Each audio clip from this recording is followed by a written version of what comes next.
Welcome to our summer programs webinar. We're going to go ahead and get started. So for the agenda for today, we're going to be going over exactly what summer programs are, why they matter, the different types of summer programs, their impact on college admissions. We're going to do a spotlight on some high value programs, what the day-to-day experience looks like, choosing the right summer program, how to apply, financial considerations, common mistakes to avoid, resources for finding summer programs, and we'll have a Q&A session at the end.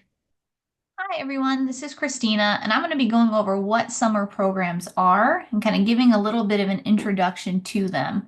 So, summer programs are short-term educational opportunities typically offered by schools, colleges, even separate outside organizations during summer. They can vary from like 2 weeks to a month, and they can cover a lot of academic subjects such as arts, sports, and honestly, a variety of different subjects.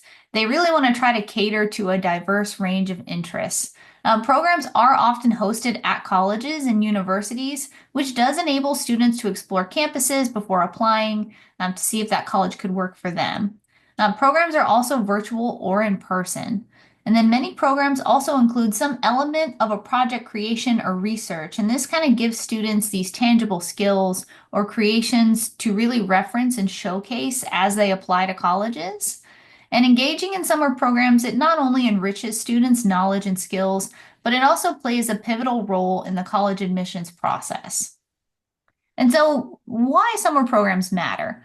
First point is that they give academic engagement. So students are able to engage in specialized courses that may not be available during their regular academic year at school. You can expand your knowledge and skills in various kind of capacities and interests. Like, for example, Cal Poly SLO has Cal Poly Epic.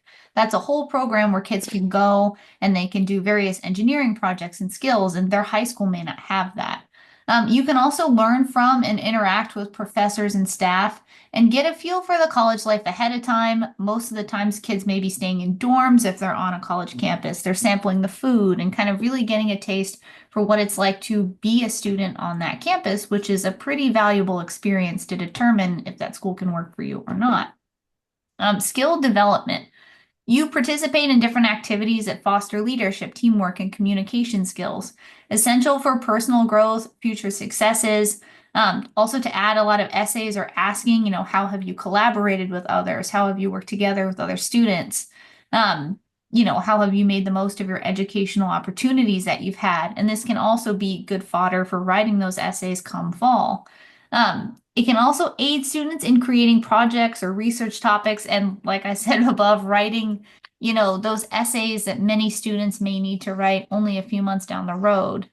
Admissions advantage. Many summer programs incorporate hands-on experiences, internships, different research projects that really give students those practical skills and insights into their chosen fields.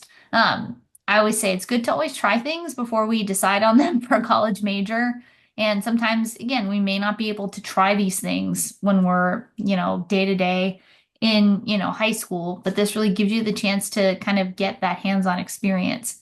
Also, to add, attending a college program that's affiliated with a college can show something called demonstrated interest, which a lot of colleges track. If you're, for example, attending a summer program at, college campus, they're able to sometimes see like, oh, okay, this student may really be interested in our school, and that can almost give you a little point depending on the school when it comes time for admission. So they're really looking for that as well. Hi, everyone. Kristen Wiley here. So different types of summer programs, there's a variety depending on a student's areas of interest. But here's kind of just a snapshot of some of the more common ones with academic enrichment programs, programs related to any of the STEM fields, community service programs, immersion programs. So, where we're seeing students, whether they're on a college campus or whatever program they're part of, building skills, building connections, learning something that's really taking them outside of their classroom experience and integrating themselves more in the work of, whether it's a related major interest or career interest. VAPA enrichment, so students who are pursuing visual arts or performing arts, again, an opportunity outside of their typical experiences within the school setting. to further a skill within their talent. And then internships and job shadowing. So internships, more of a traditional route in the way of, paid or unpaid, getting that, boots on the ground, hands-on experiences. But also job shadowing is a really great way for students to be able to see in real time a field that they are looking to pursue and, ask questions, get connected in a way that's a little bit different than maybe an internship would be, but still a lot of exposure to a specific area of interest. So here's just a spotlight on some high value programs that we see students apply for, sometimes even land, but there's tons and tons of programs out there for students to be looking at. And we just want to give you kind of a well-rounded glimpse here, depending on, if students are interested in business finance or, something in the STEM fields or something related to music. So we'll get into this a little bit later in a different slide, but one of the things to be aware of that you'll kind of see indicated on this slide is, some of these are paid internships or they're free programs, or students might receive just a small stipend or something that students have to pay into. But these, 6 programs are highlighted because of one, they are competitive, yes, but they really give students really well-rounded hands-on experience within their area of interest. One of the ones with the SEAT program, I have some experience with students pursuing this one that I can speak on in the way of, exposure within labs, especially within the Navy labs, which is really cool. Just seeing again in real time, a day in the life of, what's going on within these labs, within a professional setting, but also building skills, especially if they're interested within engineering or STEM fields. So like I said, lots of programs to look at, but these are kind of 6 that we wanted to highlight. Hi, everyone. I'm Sarah, one of the college counselors. I had the experience to go to one of these summer programs when I was in high school. So I wanted to talk to you guys a little bit about 2 different programs that I did and what it looked like. The first one was Indiana University's Bloomington Young Women's Institute program. What is it? So it's a 2-day immersive pre-college experience designed to help young women better understand what exactly business is and if they could be interested. So wanted to take you through what the agenda looked like at that time. Things may have changed a little bit, but this is sort of what my day looked like. Day 1, in the morning, we'd have a speaker that would come and talk about the different career paths that were available. In the mid-morning, we would have a campus tour and have a little orientation from a college counselor. And during the lunchtime, we would have like an etiquette class. I'll show you some photos in a little bit. In the afternoon, we would have a faculty-led workshop from someone in the finance department. In the late afternoon, they would bring in a counselor to talk to us about what the course list looked like in the business program. In the evening, we would do a case study on a local business based out of Bloomington. Specifically, our case study was on a boutique that was trying to increase their sales. That was day 1. And then day 2, walk you through that as well. In the morning, we had a faculty-led workshop on marketing. In the mid-morning, we had an interview panel filled with women in business. In the lunch, it was like a lunch and learn with current IU Bloomington students. In the afternoon, we toured a Fortune 500 company based out of Indianapolis. In the late afternoon, we did a presentation on the case study that we had prepped the evening before. And afterwards, we'd have closing ceremonies and a farewell. And then these are some photos actually. Starting from the top left, you can see there that was, I think, one of the presentations. It was like on finance or digital marketing one. The second photo, the group selfie, that was all the girls. It was a pretty small group, I want to say like probably 30 girls. The photo on the far right, that was the etiquette class that we took. The photo in the middle with the 5 girls, that was my case study group. We had a group photo, and then the photo at the bottom right, that was us outside of the Fortune 500 company headquarters. Go on to the next slide. I'll talk a little bit about the day-to-day experience. I actually thought it'd be better to show video. So, Irene, if you could show us the first one.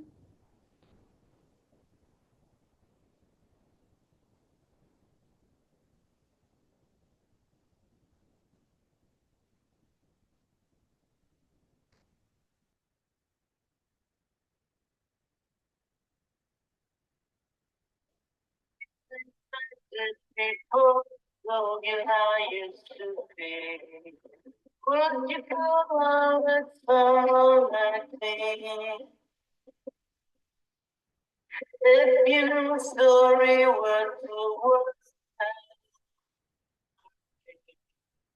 would you go on someone like it for and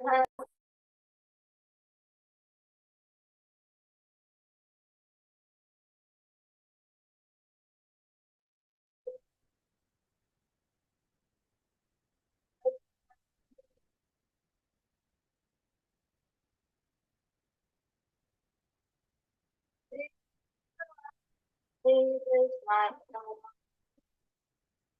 Oh, I don't care about the young, oh, about the young. Oh, I don't care about the young, oh, about the young side too.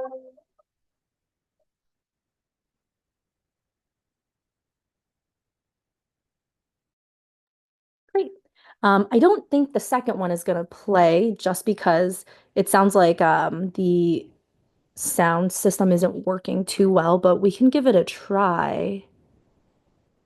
But I'm a little skeptical. Yeah, I don't think it's working, but you guys are all welcome to look up the Brown Pre-College Hi, Life I'm on Brittany Campus. Conley, and I'm the Director of Pre-College Student Life. And it's with great pleasure that I welcome students and families to Brown University for our pre-college programs. As Dean Marcus and Assistant Dean Davis mentioned, students will be very focused on academic studies while also having the opportunity to experience so much more outside of the classroom. So let's talk about life on campus and online. On campus, pre-college students will experience a living learning community on many different levels. You'll make new friends here in classes, during co-curricular and recreational activities, in the dining halls, and in the residence halls. Students will share living spaces with others while experiencing the freedom and responsibilities similar to what you can expect at college. You'll live and interact with others from different backgrounds, and all of these things will help students to develop their problem-solving skills. But you'll not do this alone. We have an extensive residential life staff serving in a variety of different roles. The staff is here for students. They serve as resources and as mentors throughout your experience, ensuring that every student leaves more prepared socially for their college experience than when they arrived. Our staff team is comprised of over 200 professional staff, graduate student staff, and undergraduate student staff. Many of our staff members are Brown students or have studied at Brown Pre-College when they were in high school. This talented and diverse group have experience in a number of roles ranging from residential advisor to program assistant to housing assistant. All of our staff are here to provide a safe and enjoyable experience for our students. Great. And in case if it wasn't clear at Brown, what we did was we all picked one class when we applied that we were really interested in. They had a variety of different classes. All of them were taught by the graduate students. To think of like the master's, the PhD students at Brown. I took a class on epidemiology, but I had friends taking writing classes or biology classes or business classes. There were a variety of different things, and we attended lectures every single day for 2 hours, and we had homework assignments as well afterwards.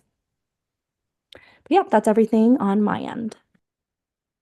So back to choosing the right program, just, at least 4 main points to consider when students are looking at summer opportunities. First and foremost, doing your research, right? So what is the program really going to offer you as a student that you're looking to benefit from? What are you looking to really gain out of this program? Similar to anything that you're going to spend your time doing, you want to make sure that you understand the ins and outs of what it's going to entail, especially for this next point of time and place. If you're going to have to travel to be, at this program, especially if it's through a college on a college campus. So how long is the program? Some colleges will offer their programs virtually, and also, of course, on campus. They might have both options. They may have just one or the other, but just really noting that because some programs, can be as long as 8 weeks isn't uncommon. So it could be a student's entire summer where they are gone, limiting them, to not be able to do maybe some other things that they're considering. So doing your research, understanding what the program's going to offer, how long the program is, where it's located, and then considering the cost is a big one. Tuition for a lot of programs, especially through the colleges, can get costly, but you're also going to factor in, sometimes travel or accommodations, depending on what students would need to go to that program. So just knowing that there can be a cost depending on the type of program. So we talked about in the beginning the different types of summer programs that are offered. Costs could vary. Some are free. Some, you could even get paid to do, but if it's through the colleges, oftentimes we do see a financial component here. And then lastly, thinking about your goals. So again, what are you really looking to gain from the program? Oftentimes we're seeing students wanting to get more of, the opportunity to explore the major and career interests before making that decision when they are a senior applying to college, but also developing new skills that they can speak to, whether that's later on in an essay where, they can talk about how they've gained that hands-on experience outside of the classroom that maybe they're not getting from their standard high school or college level coursework. Also meeting other students, maybe with similar interests, building that network, but also learning how to kind of integrate yourself, especially again, if you're looking at college campuses for a program of how to, maybe be outside your house for the first time, for a period of time of weeks. So meeting other students is a really cool opportunity through any program, whether it's local or far away. And then again, experience college life. This is more applicable for the college specific programs because if it's on a college campus, you're going to be able to eat in the dining halls, oftentimes have, the residence life, meet people from all over, similar to kind of how you'll feel as a freshman on a campus. So these are all really big things to consider, especially we know that students look at a variety of ways that they're going to spend their summers. But taking these into consideration will definitely prepare you in making the right choice. Hi, everyone. This is Karen. And now that you all have heard about the ideas for summer programs, let's talk about how to apply. First, you want to review all the requirements and the deadlines. Often, in addition to the actual application, you will need to get letters of recommendation. You would want to check to see if it needs to be from a teacher or a school counselor or maybe even both. Some summer programs will require a transcript from your high school, so you will need to talk to your school counselor. This will be good practice for your senior year when you'll need them to do this for your colleges. So it's always good to know who your school counselor is. Some will need you to write an essay. Some may even ask for a resume. So there's lots of things to look for when you do select your summer program. Here's an example of an application checklist for a summer program called Cosmos that a lot of students will do. It takes place on a UC campus. And this application comes out in January and has a pretty fast turnaround of a February deadline. And you'll see in this list, it requires 1 or 2 letters of recommendation from a math or science teacher in addition to a transcript. And there are essays to write as well. So proper planning is a really good idea if you want to apply to a summer program. Your CPSI counselor is most likely already talking to you about summer programs in your December and January meetings, in addition to you obviously watching this workshop. It's important to remember that some programs do have a cost, which was mentioned earlier. Some programs do offer scholarships, but overall, I would say it's best to discuss these programs with your parents before you get really deep into applying, just to make sure that these financial considerations are taken in by you and your family.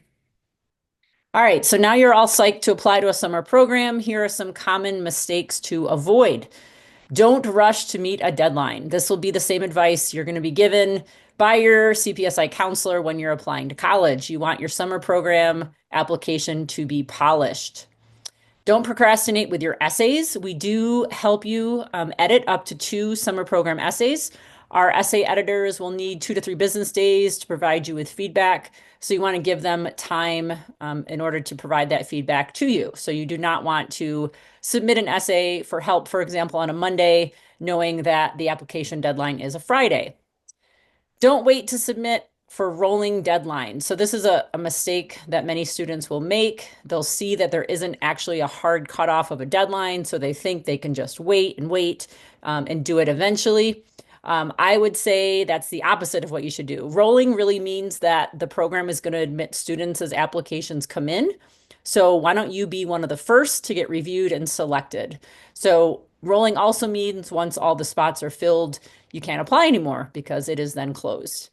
And then lastly, don't forget to ask your teachers and school counselor for letters of recommendation and transcripts in advance. These are busy people, so you don't want to spring it on them that you need a letter of recommendation or a transcript in just a couple of days. You probably want to give them, if you could give them a month, that would be fantastic, but definitely a couple of weeks. Give them at least that as a heads up before you have the deadline approach.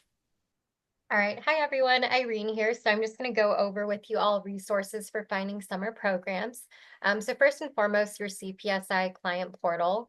If you go to the upper right-hand corner, and I'll show you on the next slide, actually, you'll see a resources tab, and you'll also see a summer and year-round programs database.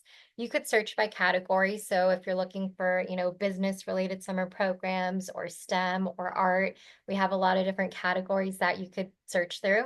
We'll also let you know if it's going to be virtual or in person, the level of competitiveness, and we'll also link you up to the website for that summer program. You could also check university websites, so explore the summer program offerings of universities, which may include unique research or academic opportunities. If you Google, for example, like UCSD pre-college summer programs, you're going to see exactly what they offer. Sometimes it could be summer classes, it could be specific programs, it could be institutes, or it could be research opportunities. Also look into local opportunities, so don't overlook programs offered by local museums, science centers, or even libraries. I think even the San Diego Air and Space Museum, they have summer camps available for students of all ages, including high school. They even have an aviation simulation summer camp, so definitely take a look at those opportunities as well. Look within your own network, ask your high school counselor, family, and friends. I know even some high schools will let students know of different summer program opportunities that they might recommend, and also ask family members, siblings, friends, see exactly what summer programs they were involved in that they might recommend. And then this is what your CPSI client portal looks like. So if you go to resources again in the upper right-hand corner, you're going to see the summer and year-round programs database. And again, you could search based off of category, grade level, competitiveness, and then you'll see a list of different summer programs. And so start researching summer programs today. They do enhance your college application, develop skills, connect you with peers. Don't wait because again, they could have deadlines that are nearing. Begin your research now to find a program that aligns with your interests. I know we went over a lot of the benefits of the summer programs. And at the same time, too, it's going to be an opportunity to just really explore your interests to see exactly what majors could be a good fit. You might even discover a passion.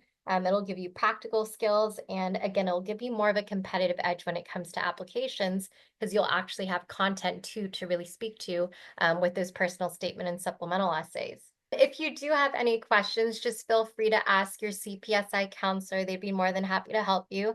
Like Karen mentioned, they've probably already been going over summer programs with you, deadlines, the different opportunities that are available. So again, just ask your CPSI counselor if you do have any questions. And thank you so much for attending our webinar tonight.